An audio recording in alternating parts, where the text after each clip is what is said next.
주인공에게 무의식적인 욕망이 없는 경우에는 의식적인 욕망이 골격이 되겠죠. 흔히 규격화된 양판소라고 불리우는 작품이 바로 이러한 의식적인 욕망만을 골격으로 잡고 이야기가 진행돼요. 이 경우 주인공이 이야기가 끝날 때까지 자신의 의식적인 목적을 바꿔서는 안 되겠죠. 바꾸더라도 그 욕망을 이루고 난 다음에 바뀌어야겠죠. 반면에 주인공에게 무의식적인 욕망이 있다면 그 무의식적인 욕망이 골격이 되어요. 당연한 이야기죠. 무의식적인 욕망은 주인공의 내적인 자아에 뿌리를 두고 있으니까요. 더 강력하고 견디는 힘도 강하겠죠. 그래서 무의식적인 욕망이 이야기를 끌고 나갈 경우에는 작가는 수시로 자신의 의식적인 욕망을 바꾸는 좀 더 복잡한 인물을 만들어낼 수 있어요. 독자는 이러한 주인공을 보고서 끊임없이 변화하는 주인공의 복잡한 욕구, 사실은 그 욕구가 절대로 바뀌지 않는 한 가지 무의식적인 욕망을 반영하는 것에 지나지 않는다는 것을 알게 되죠. 예를 들면 이런 거예요. 엄마 친구 아들이 있어. 얘보다 더 뛰어난 사람이 되고 싶어.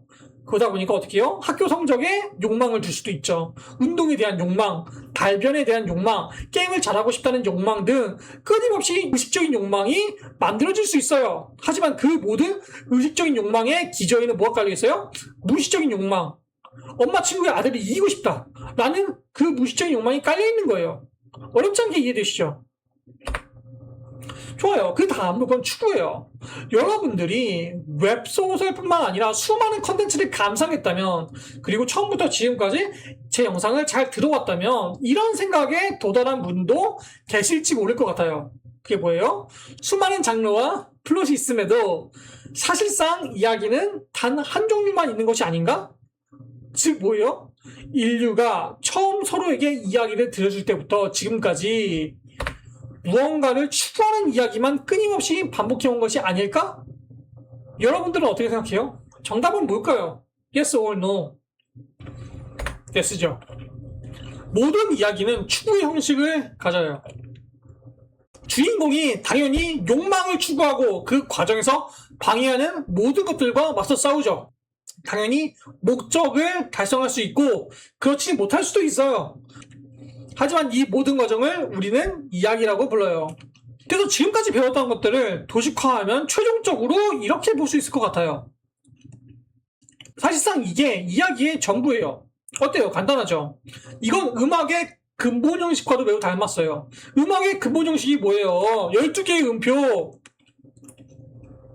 이 12개의 음표로 모든 음악을 꾸며내는 거잖아요. 무언가를 추구하는데, 구성하는데 필요한 핵심적인 요소들은 이 12개의 음표와도 같아요.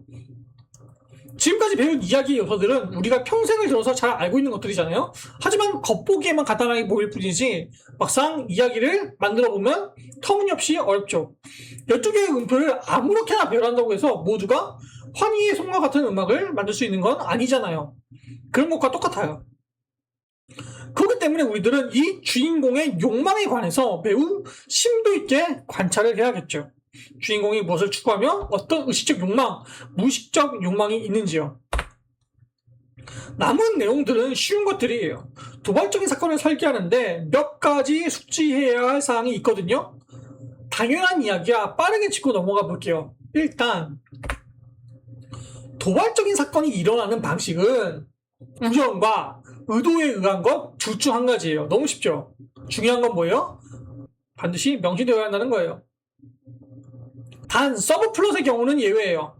나중에 플롯을 이야기할 때 한 번 더 이야기하겠지만 서브 플롯의 경우에도 메인 플롯과 마찬가지로 도발적인 사건이 일어날 수 있어요.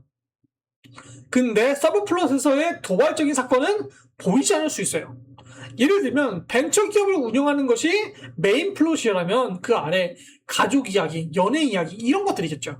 이러한 서브 플롯을 다룰 때는 해당 플롯의 도발적인 사건은 가볍게 지문 한 줄로 제시하고 이야기를 진행할 수 있다는 말이에요. 하지만 메인 플롯은 그러면 안 되겠죠.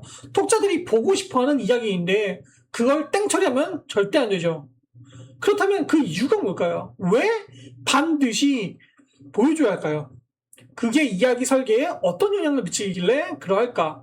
왜 도발적인 사건을 반드시 보여줘야 되는지에 대해서는 두 가지 이유가 있어요. 두 가지 이유. 첫 번째는 바로 기대감 때문이에요. 도발적이잖아요. 독자들이 몰입한 주인공의 근간을 뒤흔드는 사건이잖아요. 그런 사건이 일어나면 주인공이 과연 역경을 헤치고 어떤 결말을 맞을지, 자신이 바라는 결과를 얻을지 말지 궁금하잖아. 그게 바로 기대감이에요. 웹소설에서 매우 핵심적인 요소고, 이게 사실상 연독을 결정지어요.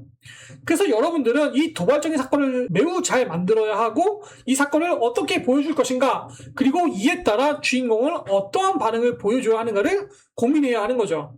이건 마지막 장면의 절정에 이르기까지 독자들이 알고 싶어하는 일종의 갈증 역할을 해요. 마지막 장의 절정 부분에서 그 갈증을 해소시켜줘야만 독자들은 만족하고 여러분들의 작품에 박수를 쳐줄 수 있겠죠. 사이다예요. 사이다라고 해가지고 나쁜 놈이 있고 그 나쁜 놈의 뚝배기를 깨야만 사이다가 아니에요. 그냥 이 갈증을 해소시켜주면 사실 그게 사이다예요. 독자들이 기대하는 장면을 보여주는 것이에요. 정말 슬프게도 독자들과 작가들도 빌런의 뚝배기를 깨는 것만을 사이다로 생각하는데 이게 좀 아쉬워요. 저는 굉장히 좀 아쉽다고 생각해요. 독자와 작가들이 사이다를 협소한 범위로 규정해버림으로써 스스로가 느낄 수 있는 재미를 한정 지어버렸거든요. 이 부분에 대해서 되게 하고 싶은 이야기가 참으로 많은데 나중에 기회가 되면 구체적으로 이야기하도록 할게요.